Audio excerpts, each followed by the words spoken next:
Even the expression is impious. For so unlimited a power can only belong to God.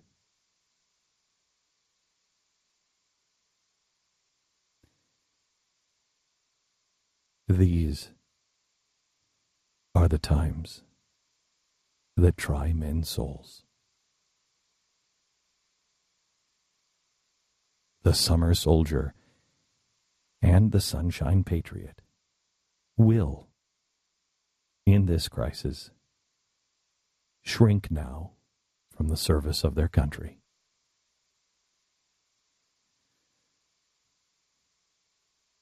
But he now who stands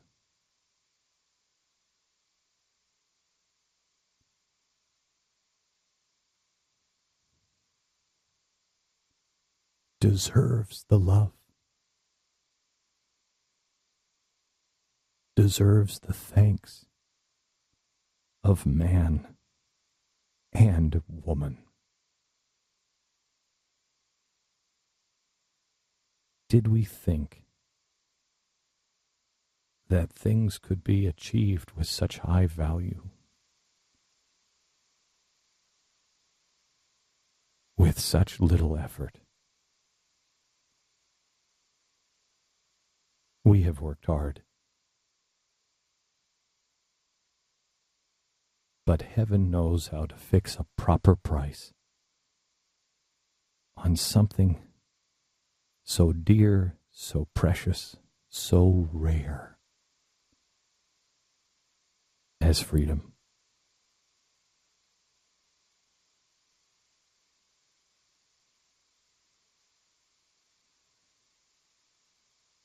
That message was rolled up on the head of a drum, given to a rider.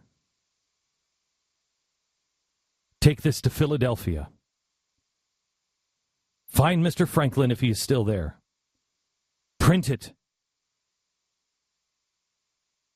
And find General Washington. It was printed. And it found its way on December 23rd, 1776, on a cold, wet, snowy evening. It was handed to him in a tent that I'm sure was riddled with mud.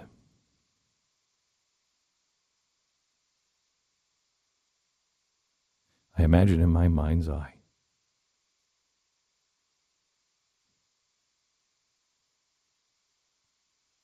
the great giant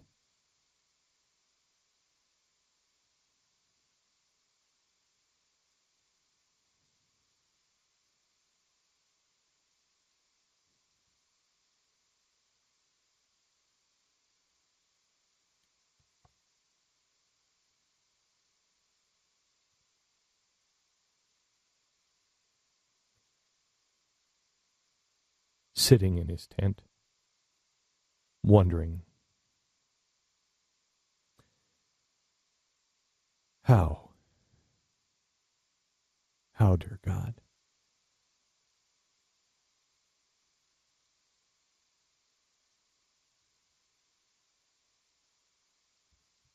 after all that his men have seen, look at them. They are not rich.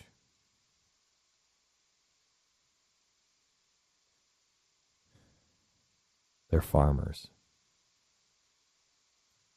They're just the regular Joe that haven't been trained.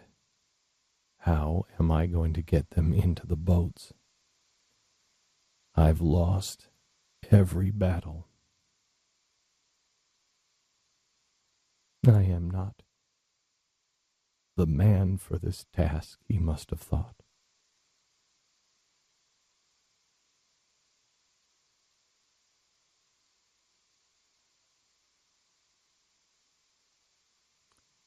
When somebody handed him a missive from Mr. Payne, imagine him reading by candlelight. And after that first paragraph, standing and reading the rest of the pamphlet, knowing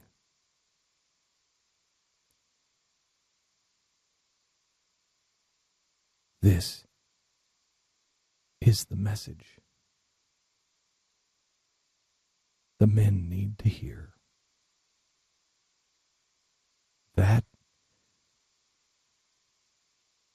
That which we obtain too cheap, we esteem too lightly.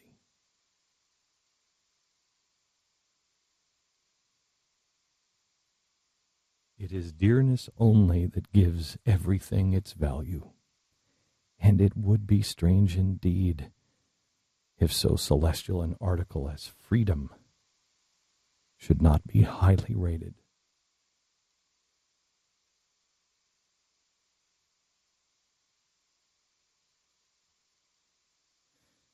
Thomas Paine gave a message at the end. He appealed. You knew these things to be right and righteous and full of common sense. You knew what was true.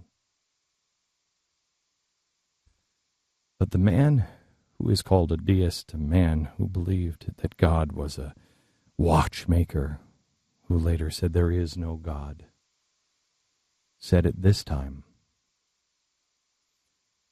that God Almighty will not give up a people to destruction or leave them unsupported to perish. He will not abandon those who have so earnestly